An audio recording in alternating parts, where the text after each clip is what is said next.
Hi, my name is Eric and I'm with Robert today. Today we're going to do a 30-minute indoor cycling workout. And right now we're in a 5-minute warm-up. So try to pedal 75 to 85 RPM doing this warm-up.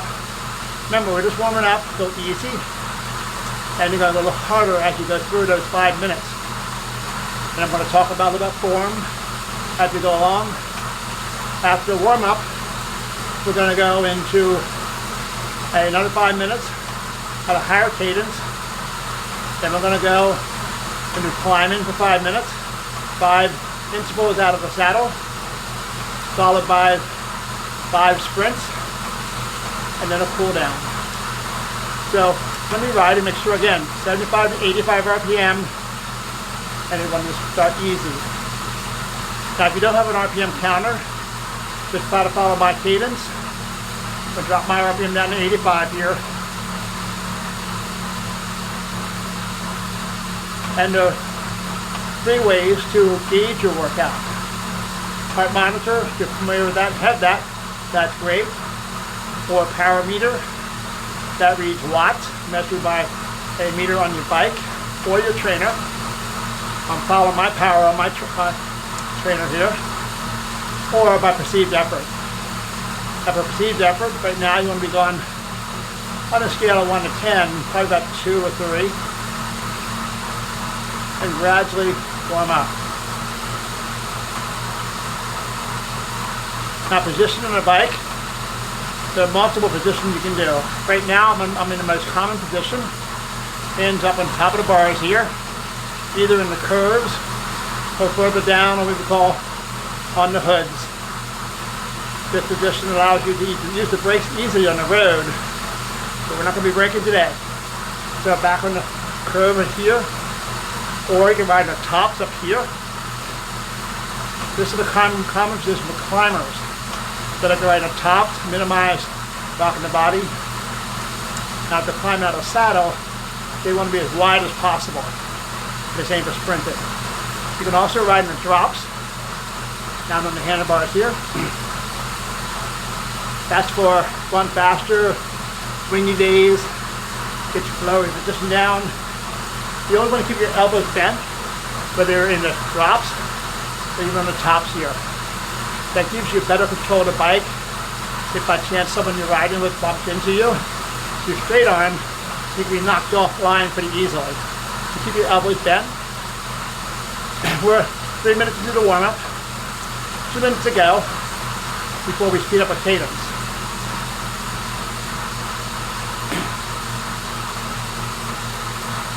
A little background on myself.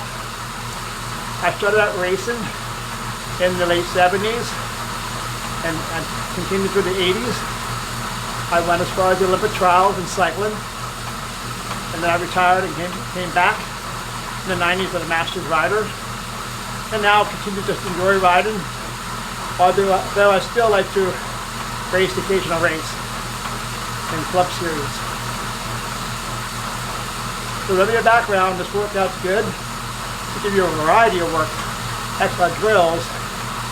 Again, climbing, sprinting, time trialing, that will help your overall endurance. Now, I'm going to shift up a little bit to higher gear. I'm riding my own bicycle on a trainer. Now, my trainer is called a rock and roll trainer. I rock side to side a little bit. It's a little more comfortable on those long workout days.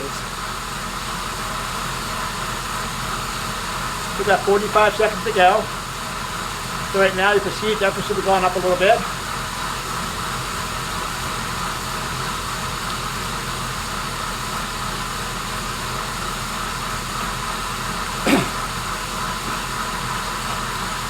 $30 seconds to go.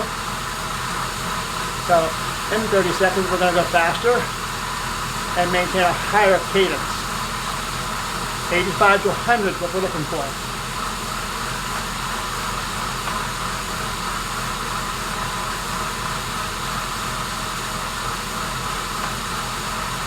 Okay, 5, 4, 3, 2, 1. Just pick up that cadence a little bit.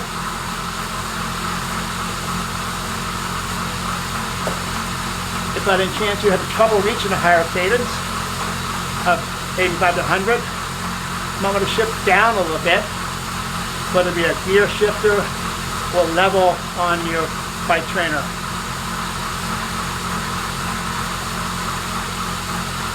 Now I hope all of you brought your water bottle.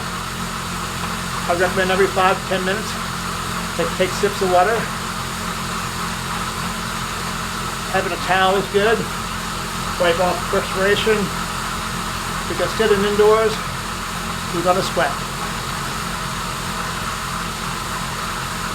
A lot of people like to use fans, and that'll help cool you down. Being cold in a workout generally gives you a higher performance levels. We've got 4 more minutes, higher cadence. I'm right at 95 RPM right now. I'm going to speed up to 100.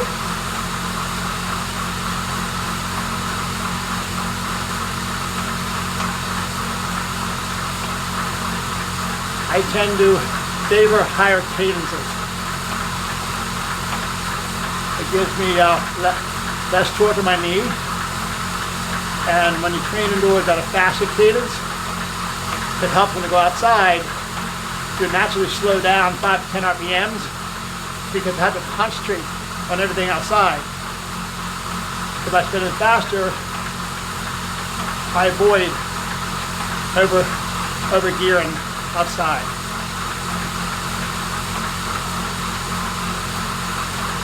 So at 100 RPM,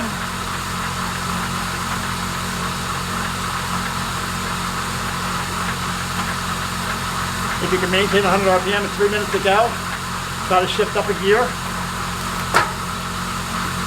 Maintain 100 RPM. Focus on your breathing. On the longer sections where they're not intervals, focus on the breathing is important. Try to breathe deep into your lungs. Deep breaths and exhale. I breathe in quickly and exhale slowly. Keep those elbows bent. Take sips of water as you need it.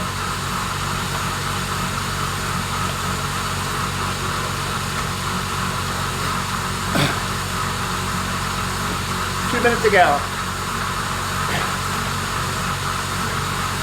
I'm still maintaining 95 to 100 RPM.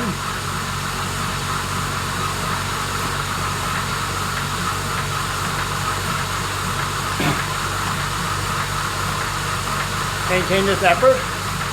Remember, there's higher efforts coming. Another 45 seconds. Go a little bit easier before we start the climbing. Then we're going to do 5 sprints, 30 seconds out of the saddle, followed by 1.5 minute recoveries. The RPM for those is going to be about 65 to 75 RPM. A higher cadence over 75, not worthwhile climbing out of the saddle.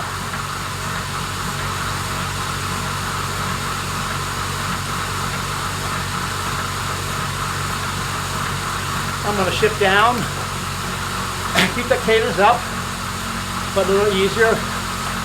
Take some deep breaths, get ready for the climbing. If you climb, you're going to need to shift up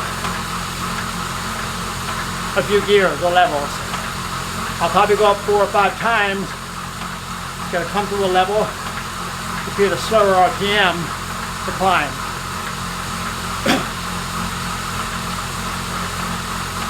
We're going to start in 30 seconds. Try to start shifting up a little bit. 1 gear every 5 seconds or so.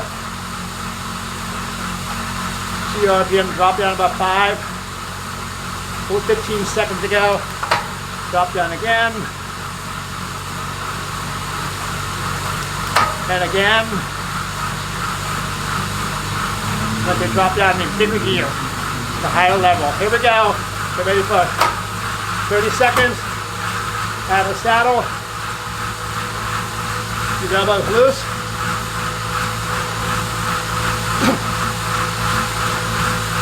Keep breathing hard. 15 seconds to go.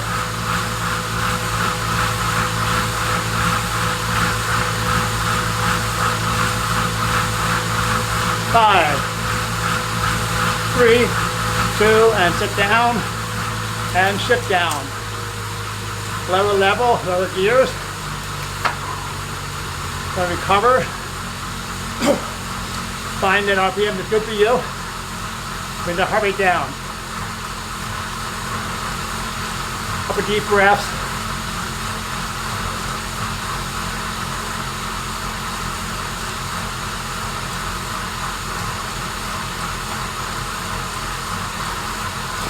One more minute before the next interval. If you have a heart monitor, hope your heart rate is dropped down. Received effort. Hope you're feeling a little easier. Now that effort was too hard and you couldn't maintain 30 seconds. Do a lower level or gear next time. 30 seconds. Next climb.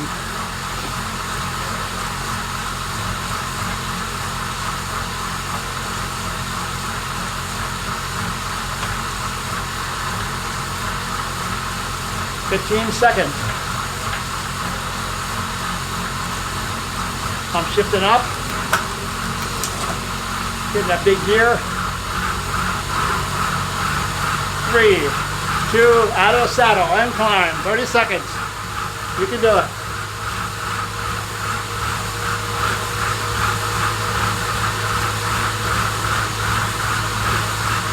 Stay in your comfort zone.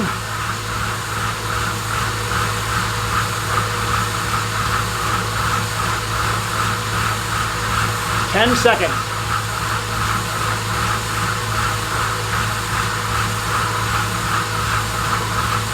Three, 2, and sit down and shift down. The low level.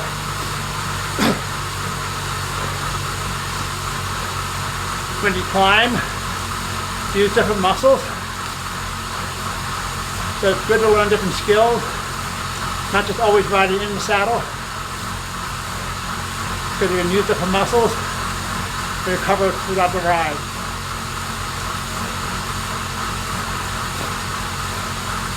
One minute to go for effort number 3.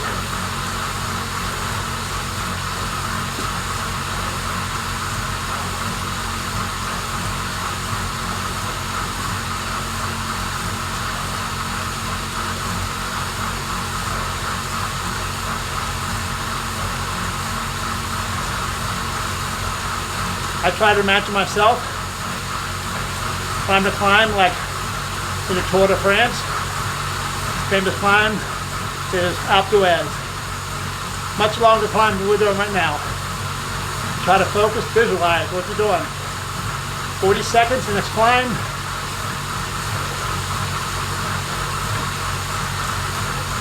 Shift up, take a level.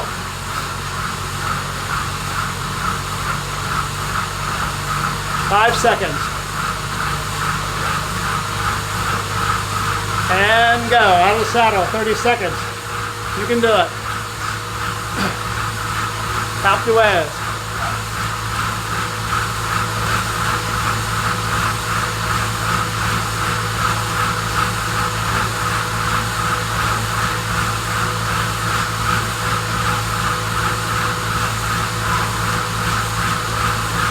Five seconds. And sit down. Level down. Recover a minute and a half. Take a drink of water if you need it.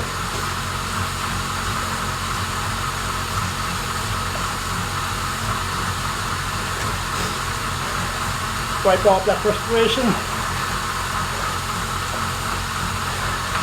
If you're not sweating yet, you soon will. 1 minute to go for the next climb.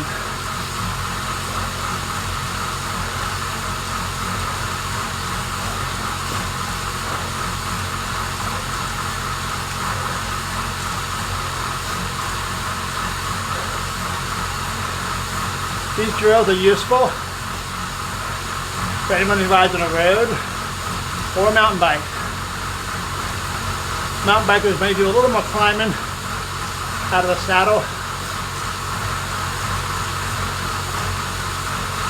but just training for everyday riding, these skill drills will help you get stronger, make it easier to ride with friends or family, wherever you go. 10 seconds, shift up. 3, 2, out of the saddle.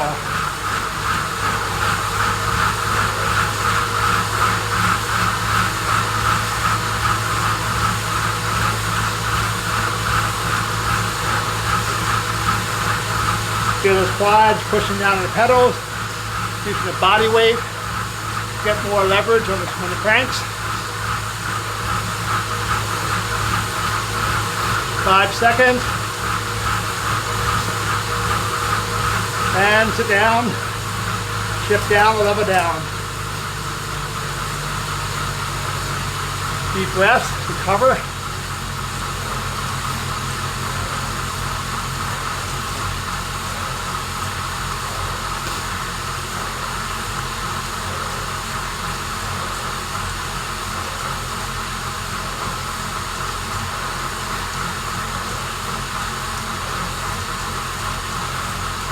All right, 1 minute to go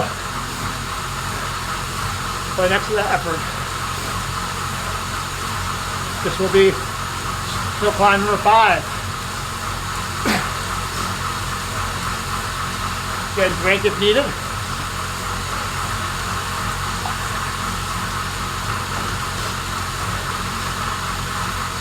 Hydration is very important, especially on longer rides. Once you run out of energy, it's going to go about an hour, your glucose runs out, and you can balk and not finish the ride as strong and as happily as you began.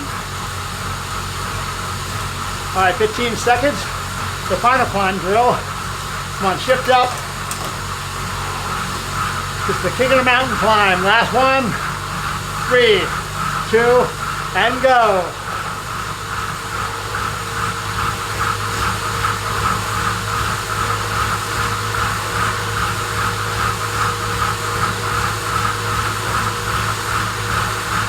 Keep that core engaged.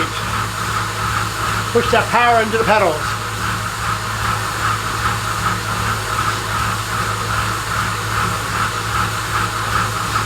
Five seconds. And sit down, shift down, or level down. Minute and a half recovery.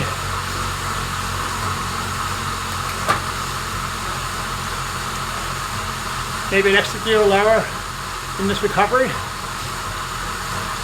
Bring the heart rate down.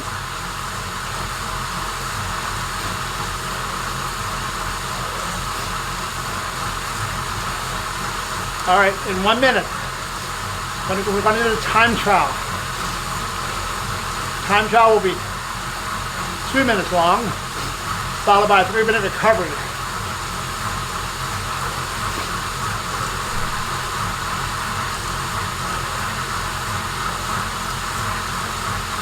In the time trial, try to get your drops if you have them. I know some cycling trainers do not have drops maybe. But get as low as you can, either on the tops, on the hoods, or even in time trial bars. Maybe 2 minutes. This one, go pretty hard, about the same effort you created for the climbing at the end of the climb, but don't want to blow up before 2 minutes is over. All right, here we go, 5 seconds. Got a comfortable gear into the time trial.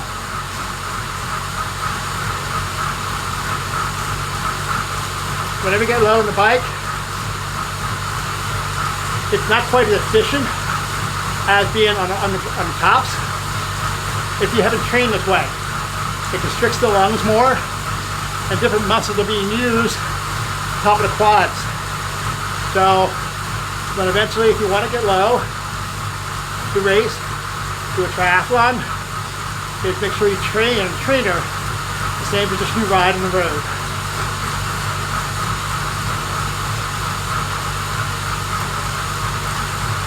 Concentrate on your breathing. Time trials are typically a sub-max effort, close to max.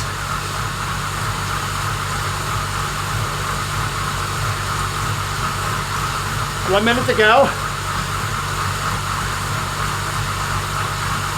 If you're feeling a little tired, go through easier gear.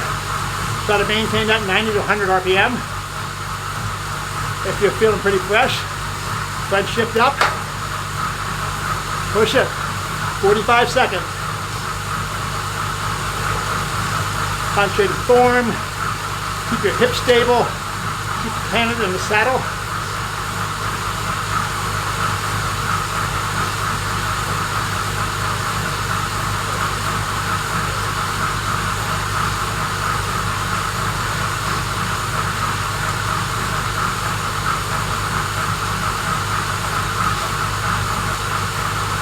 For triathletes, the cycle is called a pain cave.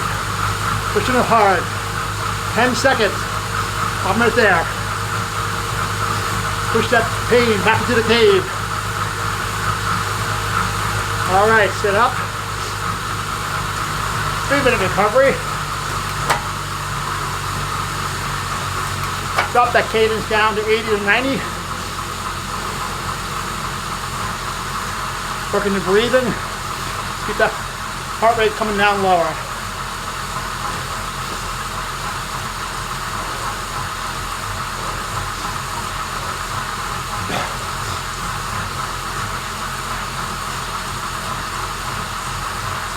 After you ever pushed it, don't stop. Just get to a real low gear and spin as easy as you can. You can recover.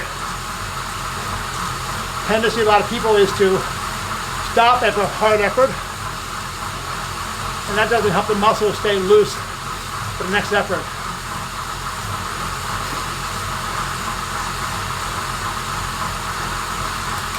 All right, 2 more minutes recovery here.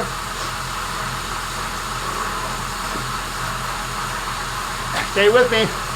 This is my favorite part coming up. When I raced, my specialty was road sprinter, meaning that I'm not a great climber, I'm not a great time trialist, I'm not a great sprinter, but at the end of a long ride, I do fairly well. And that's partly from hydrating, maintaining my cadence where I want it, and keeping focus on what I do. Sometimes that focus may have to last 100 miles in a race where I only know I do well in the last mile. All right, we're 15 seconds away from our first sprint here. Get geared up, get ready, 10 seconds. Make sure you're in the right gear. We'll shoot 100 plus RPM in 3, 2, and go. Stay in that seat, stay planted.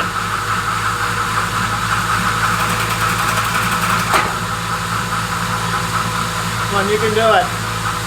100 RPM. Keep breathing hard. 10 seconds.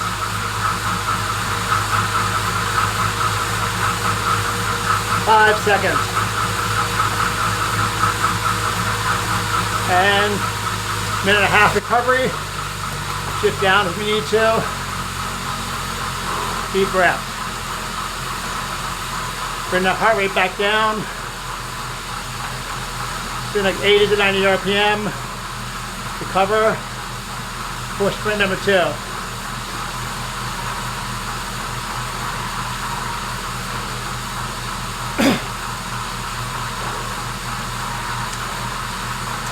One minute to go.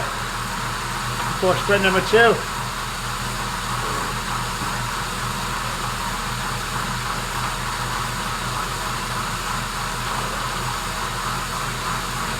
If you went too hard at time, go a little smaller gear or lower level. If it felt easy, try higher gear. Push yourself. 30 seconds to go. If I was in a race, this is where I get excited, focus.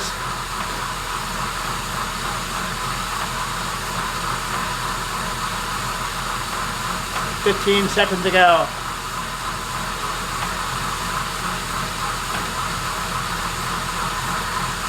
Keep breathing. Try to stay in the seat. I'm going to drop in the sprints for this one, down drops for this one, and go. 30 seconds.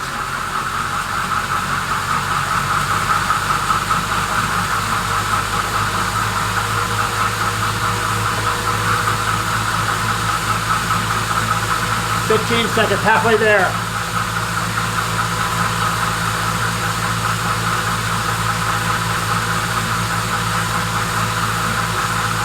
Five seconds. You can do it. And recover.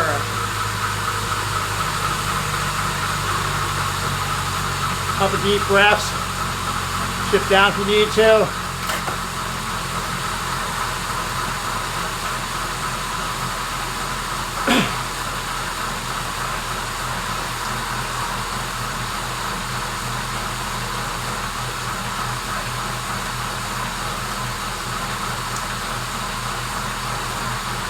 One minute to go before sprint number 3.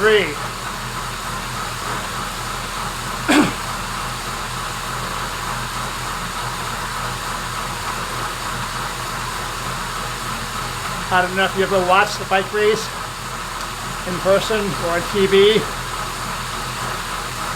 but sprinters are sprinting up to 150 RPM, elbows out, going as hard as they can. 30 seconds for sprint number 3.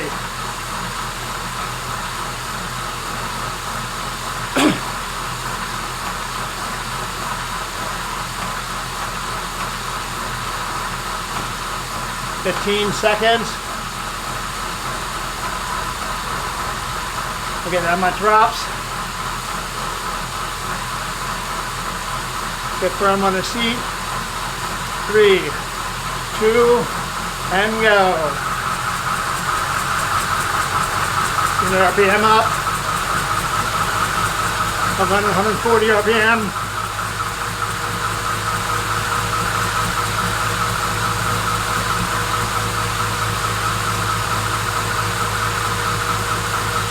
Ten seconds. You can do it. Come on, keep up.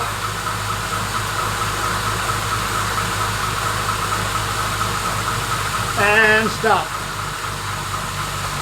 Recover. Shift down if you need to.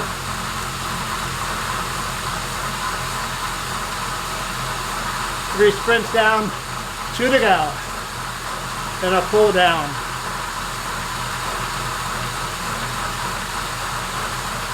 Throughout this workout, all these components, climbing, time trial, and sprinting, make you a stronger, more confident rider, especially if you're a beginner. The road can be intimidating sometimes. 45 seconds to go for sprint number 4.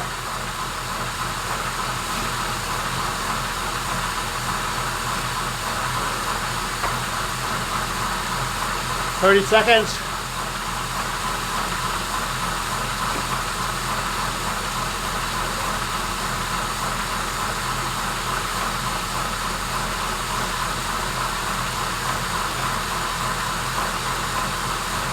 All right, down the drops if you have them. Ready? 10 seconds to go. 30 seconds. 3, 2, and go.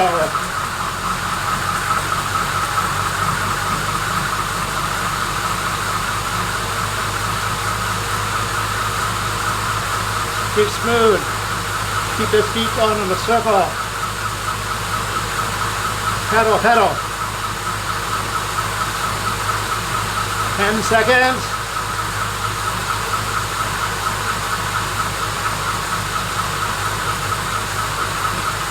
Three, two, and stop. Cover. 1.5 minutes.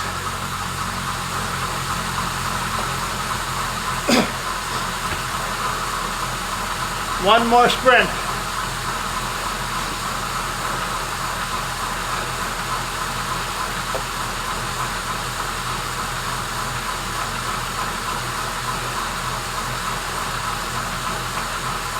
Think about what level of gears you've used. Go for the final sprint. Go for your own personal victory.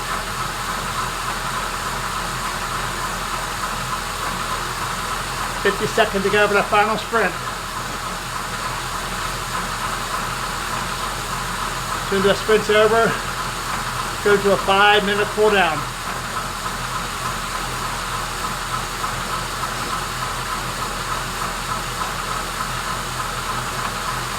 "30 seconds.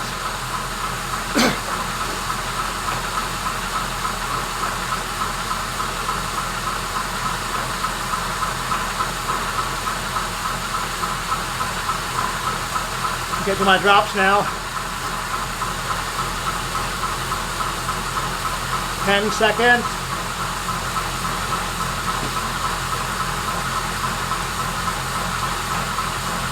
Be at 3, 2, and go. Come on, 100 RPM plus. I'm at 130.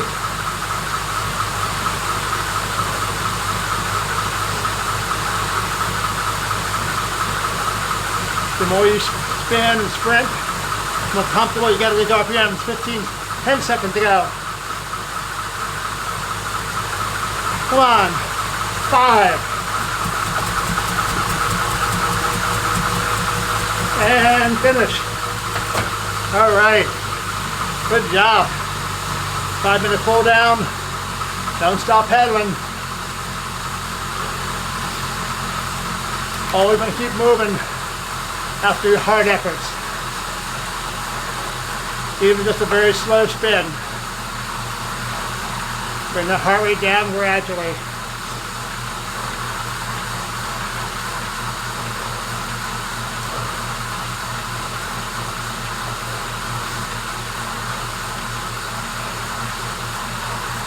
That was great. You climbed, you time trialed, and you sprinted today. Recovery. Gradually bring your effort level down. Change those gears, change those levels to lower.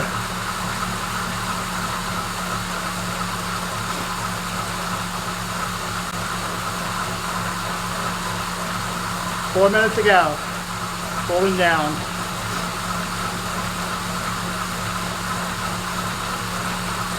One thing I like to talk about: we train and ride indoors or preparing you for outdoor riding, hopefully. And I always recommend you wear a helmet when you ride. I personally ride in helmets since 1973, and I won't ride without it. They didn't look very cool when we first started wearing them back in the 70s, but there are a lot of choices now. Safety really been worked on. Helmets now have breathe gel technology. Even safer, it's one of the safest helmets around. So wear a helmet. Also be aware of your local cycling laws. I'll talk about Delaware right now. A lot of my clients are Delaware.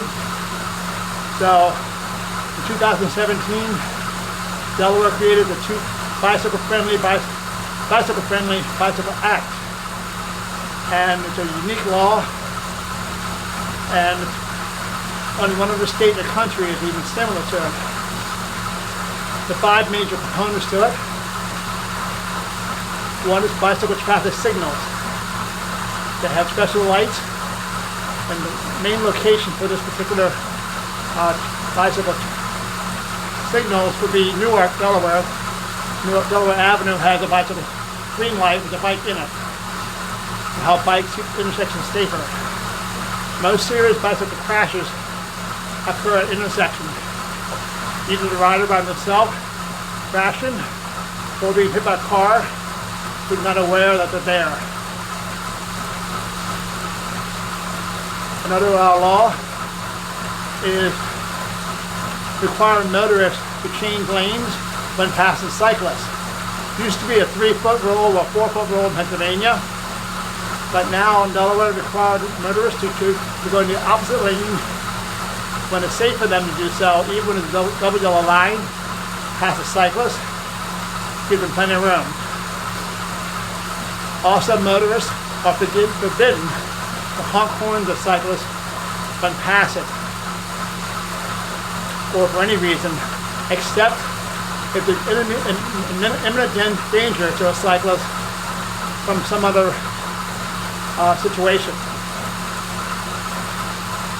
And the best law of all is the Delaware yield, which permits bicyclists to yield at stop signs when it goes clear, instead of requiring a complete stop at all stop signs. And this is great for cyclists. A lot of accidents occur when they can't get their feet out of their clips, or clipping pedals and fall over, or when they get started, not clipping in and falling over. I've been guilty of that a few times. So this law, again, you come up and yield, look both ways, and then turn right or left or straight if the coast is clear. But to be aware of a motorist behind you, if they're coming up on you on an intersection, they have to stop.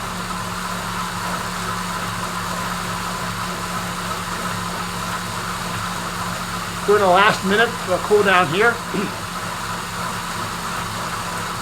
So I hope you had a great workout and continue to apply these skills indoors or outdoors to make yourself stronger, healthier, and enjoy my favorite sport even more, the sport of cycling. I want to thank you on behalf of Wellness Today for joining us for this video.